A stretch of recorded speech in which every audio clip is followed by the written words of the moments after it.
Hello, awesome people. I hope you're having an amazing day today. Today I thought it would be fun for me on Friday, which I normally dedicate to my top 10 films and various things, to do my top 10 action films for you folk. I guess I got 3 honorable mentions. Many of these films will have been mentioned either in my top 10 films or top 10 films of various genres and that sort of thing, just as a heads up. But basically the idea here is that we're going to be looking at 10 films plus 3 additional films. Now these are films that are rated on based on how good their combat scenes are. Sometimes a movie might be in an action or martial arts scenes and so forth and be telling a good story, but it's not exactly a great action film, or maybe it just doesn't stand up. Like a great example of that, which won't be on here, is 1950s Rashomon by Akira Kurosawa, which just heads up. Now I got my notes here on my phone over 2 pages on 22-page fonts. If you see me looking down and not giving you the eye contact that you deserve, that's the reason why. So let's get started with honorable mention number 1, basically number 13, if you will. And this is Hero from 2002, directed by Zhang Yimou, starring Jet Li and Tony Leung and Maggie Cheung for you folks. And now these 3 people are definitely, Hero is probably the most gorgeous combat scenes. Its use of color is just unprecedentedly strong and stuff. And so this is a heavy thing. It was the first film I saw by that director, and I just absolutely fell in love with him, and he's my favorite wuxia director with his stuff. Love him so much. Hero, I wish I'd seen it in theaters. It's an absolute classic. Love it lots. For combats or other things like things and so forth. And now honorable mention number 2 is Akira Kurosawa, like I mentioned earlier. This is Yojimbo from 1961, directed by him, and then starring Toshiro Mifune. Love him lots.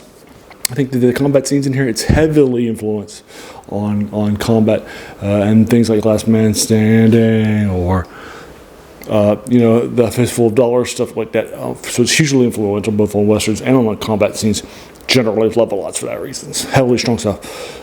The ideas of this guy who's so strong, so powerful, so good that he can pretty much outduel anybody. Love a lot. So for that reason, it's hitting, and the combat scenes are key. So it's hitting at number 12 overall, at the middle honorable mention. And now, honorable mention number 3, our last one before the top 10 proper. This is Predator from 1987 by John McTiernan, and starring Arnold Schwarzenegger and Carl Weathers. It's pretty much Arnold Schwarzenegger. The co-stars are not here for very much long. It's really the Arnold Schwarzenegger.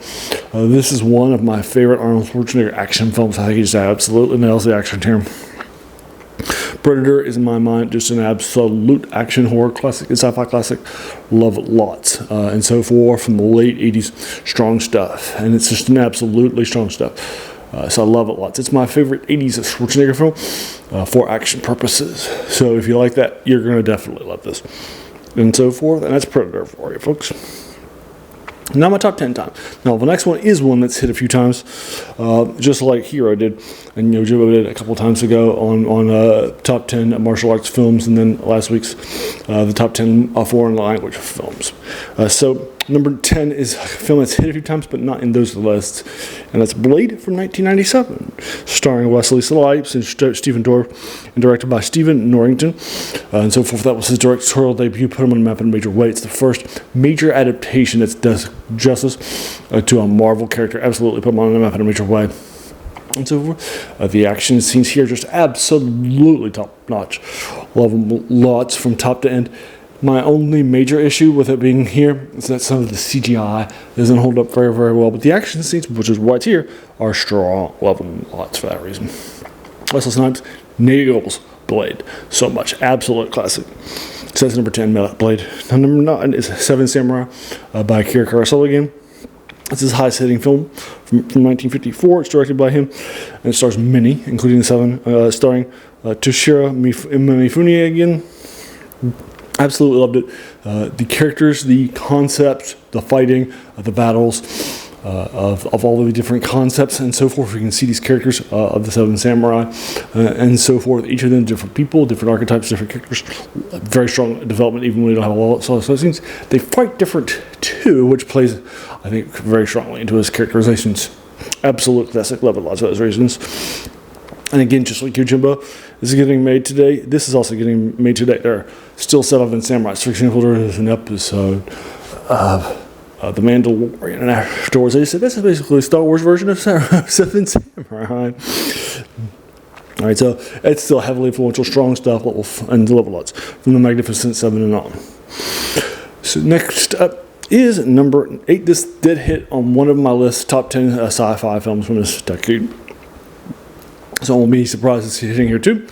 And that is Starship Troopers from 1997, directed by Paul Verhoeven, starring Casper Van Diem and Dina Meyer for you folks. So basically, the idea here is this was originally just a created concept as a program plugin. They really liked attaching this to the. It was written as a solo film, and there were also a lot of similarities between this and Starship Troopers, so they attached it to it, reach out to the rights and added to that, and changed a few things here and there. Love lots. I think it's an incredibly strong film, absolutely classic, absolutely strong messages against fascism, absolutely strong stuff against the combat scenes. Absolute classic, love and lots of those reasons. The acting isn't the best, but I think it's fine. So that's why it's in the number 8 film overall. Now, number 7 is a film also from the late 70s. Not late 70s, late 90s. Sorry. I saw this one in theaters. And this is Heat from 1995. I'm sorry, that's the next one. That's from the late 60s. From 1995 for you folks. And that's Heat, directed by Michael Mann, starring Robert De Niro, Rob Palpatino, among a huge cast of thousands. From Val Kilmer and on. Love it lots. Plot and themes again. It was an absolute classic. The scenes here of things and the fight scenes and roughly the middle just absolutely puts this on the map in a major way. Classic of classics. I love it lots for those reasons, and it's Heat. And if you haven't seen Heat, or if you haven't seen Heat in a while, why not check it out? I think you'll be surprised at how good it is. On number 6, the last one toward the top 5, shouldn't be a surprise. Again, it's recently a couple of times, and that is 2000's Crouching Tiger and Hidden Dragon by Ang Lee, and starring Chow Yun-fat, Michelle Yeoh, and Shang Zi. This actually won a prize for Best Foreign Language film at the Oscars. It totally worth it. I saw this in theaters, loved it lots. It's gorgeous. The combat scenes really stand up. I just watched it a couple of times recently. I think that like I said, the combat scenes in it really are strong. The beautiful stuff, the wuxia influences, and so forth. I saw this and really sort of fell in love with it and so forth. Love it lots for those reasons. Gorgeous film, gorgeous combat scenes, and all that sort of stuff. So that's Crouching Tiger, Hidden Dragon from 2000. Now the top 5. Down number 5 for you folks is 1981's Mad Max 2: The Road Warrior, starred by George Miller and starring Mel Gibson. For you folks, it's an absolute classic, a tour de force of chases and road scenes and fighting on the roads and battle stuff, prior and afterwards. There's a lot of storytelling here without using a lot of the traditional sort of talking. Rather, it shows rather than tells. Absolutely love it for those reasons. It's a classic in my mind. Absolutely stands the test of time, and so forth. And that is Mad Max 2: The Road Warrior from 1981. Now, number 4 is Terminator 2: Judgment Day from 1991 by Cameron, and so forth, starring Arnold Schwarzenegger and Linda Hamilton. Again, absolute classic of classics. Love it lots. Made a lot of money. Really put. It was a really great sequel, just like the previous one.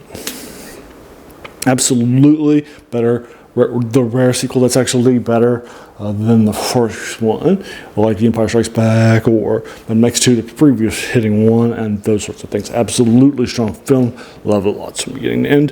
The action scenes, Linda Hamilton absolutely nails the action scenes and her character and so forth here. Just absolutely loved it so much for all those reasons. And so that's number 4, Terminator 2, Judgment Day. Now top 3 time. Number 3 is, of course, The Matrix from 1999, which I also saw in theaters. Absolutely loved it. 2 by the Wachowskis, and starring Keanu Reeves and Lawrence Fishburne. For you folks, absolutely love it. The acting, the wire acting, the stop motions, the bullet time, and those sorts of things were absolutely classics then. Loved seeing it in the theaters. Incredibly strong stuff. I was in college at the time in '99, and strong stuff, loved it a lot, and saw it. These, particularly the end scene and stuff, absolutely just nails this idea and that sort of thing. So that is The Matrix from '99. Number 2 actually hit high in a couple of weeks ago in my regular top 10 films, and this is my highest hitting regular action film that's not a part of another genre. And that's Ronin from 1998, directed by John Frankenheimer. Starring Robert De Niro and Jean Reno. It's got a slightly better combat scenes in the racing area. It's got the best car racing. A little over Mad Max 2, although Mad Max 2 is probably second best in race scenes. And if you think it's best, and I'm not going to lose any sleep, Ronin, check out Ronin if you haven't seen it. It's its script is by the classic a classic scriptwriter who directed a lot of indie films too, and so forth. So it's strong stuff too. I loved it lots, and so that is Ronin 1998, and so forth. Absolutely strong stuff. Love it lots.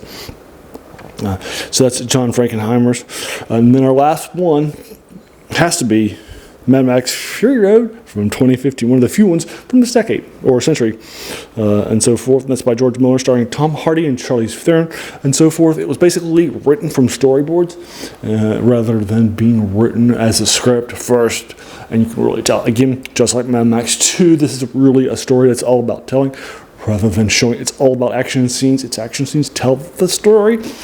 Kind of like a comic, rather than the story telling the action scenes, and it's love it for those reasons. It's an absolute tour de force. I wish it had done better. I love it so much. It's an absolutely strong film, and I think it holds up well. I've probably seen it like 4 or 5 times. Love it much, and that is, of course, Mad Max Fury Road from 2015 by George Miller. Probably one of the few ones from this actual century.